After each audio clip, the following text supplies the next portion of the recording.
Chapter 1. The Story of Uncle Elias. In September 1887, my wife was visiting some of her family. So I was staying with my old friend, Sherlock Holmes, in Baker Street. It was a windy, stormy evening, and the rain was falling heavily outside. Suddenly, there was a knock at the door. I looked at my friend in surprise. "Who can this be?" I asked. "If he comes on business in this weather, it's important," said Sherlock Holmes. "Come in," he called. A young man came in. He looked wet, tired, and worried. "I've come to ask for help," he said. "I've heard of you, Mr. Holmes.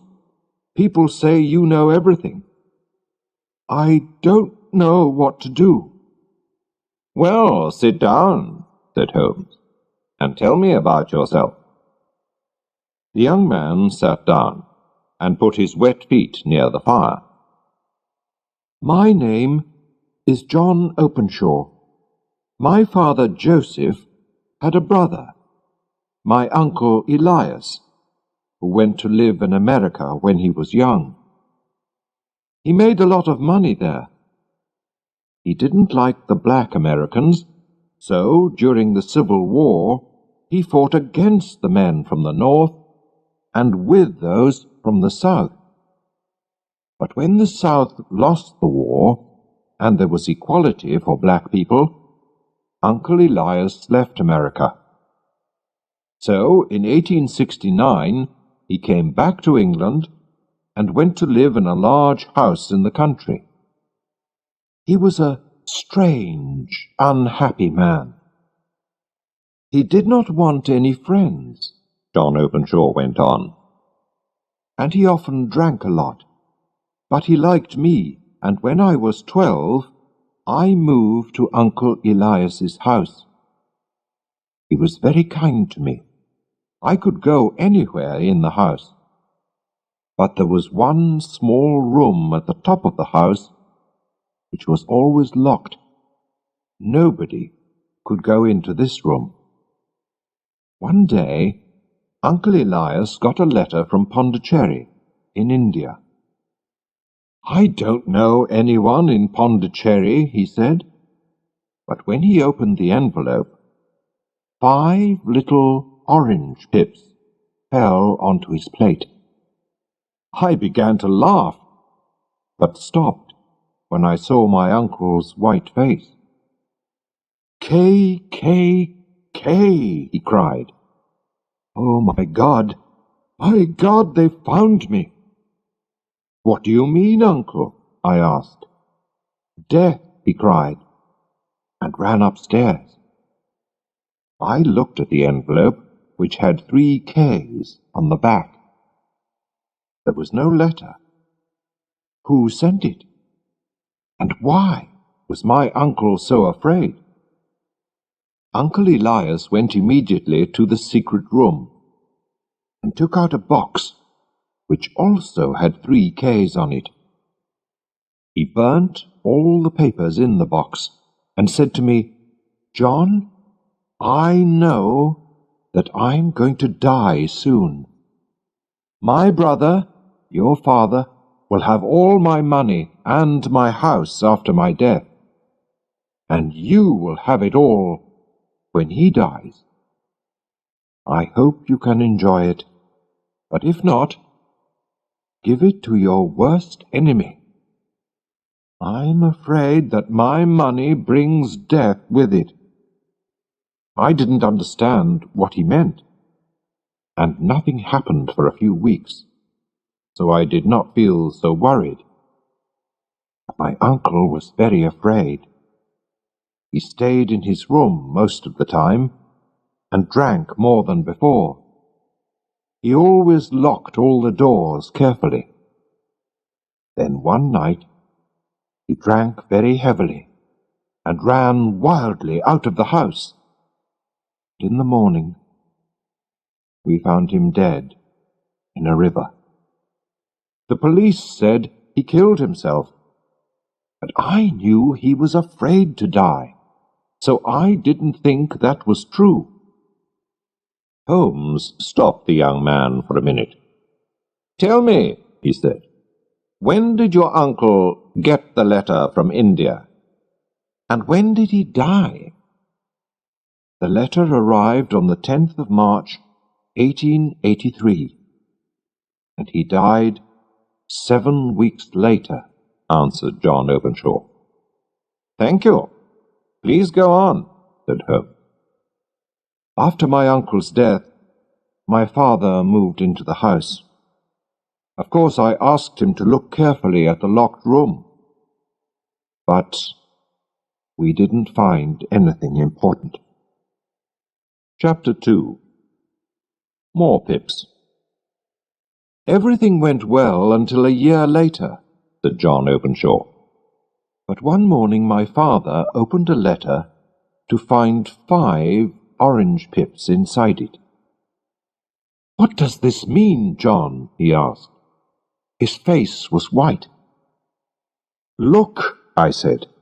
"There's KKK on the envelope. Those letters were on Uncle Elias's envelope too." We were both shaking and afraid. "Yes, and this time it says, 'Put the papers in the garden.'" "Which papers?" "The papers in Uncle Elias's box. He burnt them," I said. "And where does this letter come from?" my father said. He looked at the envelope. "Dundee, Scotland." "Well, I don't know anything about pips or papers. I'm not going to do anything." "Father, you must tell the police," I said. I remembered my uncle's letter from India. I was very worried. "No, they'll laugh at me. Let's just forget about it," he replied. 3 days later, my poor father went to visit an old friend who lived some miles away.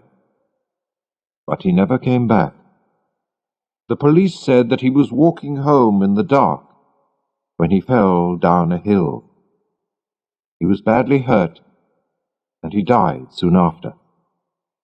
They decided it was an accident, but I didn't agree. I thought it was murder. And I could not forget the 5 orange pips and the strange letters to my uncle and my father. But I've tried to forget, and I've lived alone in that house for nearly 3 years now. And yesterday, I got this." The young man showed us an envelope with KKK on the back and 5 small orange pips. "You see," he said, "it comes from East London, and it says, 'Put the papers in the garden.' Those are the words that were in the letter to my father." "So, what did you do next?" asked Holmes. "Nothing," answered Openshaw. He put his head in his hand. "I don't know what to do. I'm afraid." "Nothing?" cried Holmes. "Young man, you must do something fast. You're in danger." "Well, I've talked to the police," said Openshaw unhappily. "But they laughed at me. They think that there's nothing to worry about." "How stupid they are!" cried Holmes. "And why didn't you come to me immediately? Your enemies have had almost 2 days to make a plan. Haven't you found anything which will help us?" "Well, I found this in the locked room," said John Openshaw. He showed us a small, half-burnt piece of paper. "It was with my uncle's papers. It's his writing. Look, it says, 'March the 7th, 1869, sent the pips to 3 people, Brown, Robinson, and Williams. March the 9th, Brown left. March the 10th, Williams left. March the 12th, visited Robinson and finished business with him. "Thank you," said Sherlock Holmes. "And now you must hurry home. Put this paper into your uncle's box. Put in a letter which says that your uncle burnt all the other papers, and put the box outside in the garden. I hope your enemies will be happy with that, and then you won't be in danger any more. How are you going home?" "By train, from Waterloo Station," replied Openshaw. "There'll be a lot of people in the streets, so I think that you'll be all right, but be careful." "Thank you, Mr. Holmes," said Openshaw. "I'll do everything you say." He went out into the dark night, the wind, and the rain. Chapter 3. K.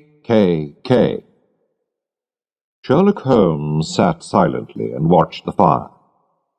Then he said to me, "John Openshaw is in real danger. Why did his uncle Elias have to leave America? Because he had enemies. When he came back to England, he was afraid. That's why he lived a lonely life and locked all his doors so carefully. Now, where did those letters come from? Did you see?" "The first from Pondicherry in India, the second from Dundee in Scotland, and the third from East London," I answered. "Does that tell you anything?" asked Holmes. "They're all seaports. The writer was on a ship when he wrote the letters," I replied. I was pleased with my answer. "Very good, Watson," said Holmes. "Somebody sent some pips from India and arrived 7 weeks later to kill Uncle Elias. Then he sent some pips from Scotland and arrived 3 days later to kill John's father. You see why I'm worried now? He has sent pips to John from London. John's enemy is in London already." "Good God, Holmes," I cried. "Who is this man?"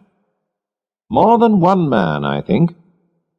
They belong to the Ku Klux Klan. That explains the KKK. Haven't you ever heard of it? It's a very secret group of Americans from the South. They wanted to stop equality for black people and to kill anyone who didn't agree with them.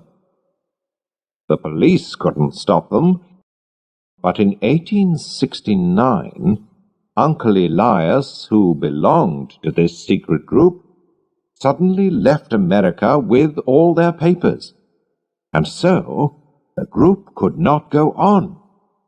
Of course, the group wanted to get the papers back. You remember the half-burnt paper? That was Uncle Elias's American diary. While he was working for the KKK, he sent the pips to frighten those 3 men. 2 left the country, but 1 didn't. So the KKK finished business with him. Or killed him. The KKK always worked like that."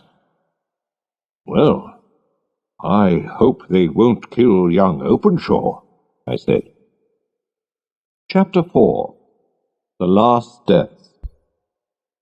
But they did. The next morning we read in the newspaper that John Openshaw was dead. A policeman found him in the river near Waterloo Station.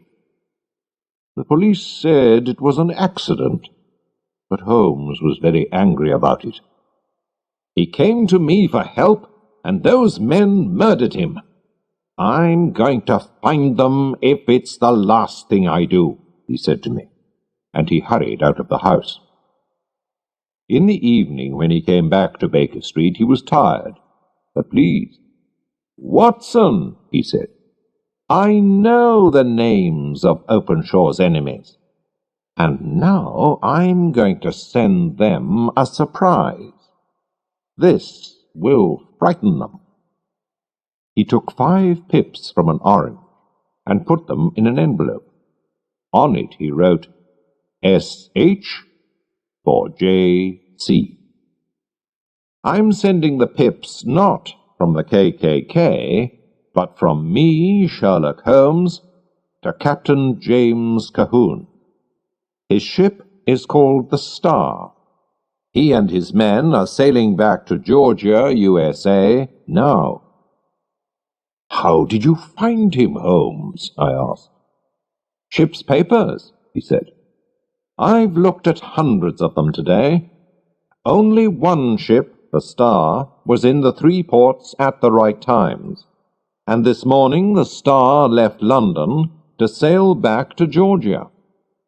I found out that the captain and 2 of his men, all Americans, weren't on the ship last night, so I'm sure they killed poor John Openshaw. When they arrive in America, they'll get the pips, and then the police will catch them." Sherlock Holmes is a very clever detective, but he can do nothing about the weather. The winter storms at sea that year were worse than ever, and so the Star never arrived in Georgia, and nobody saw the captain or his men again.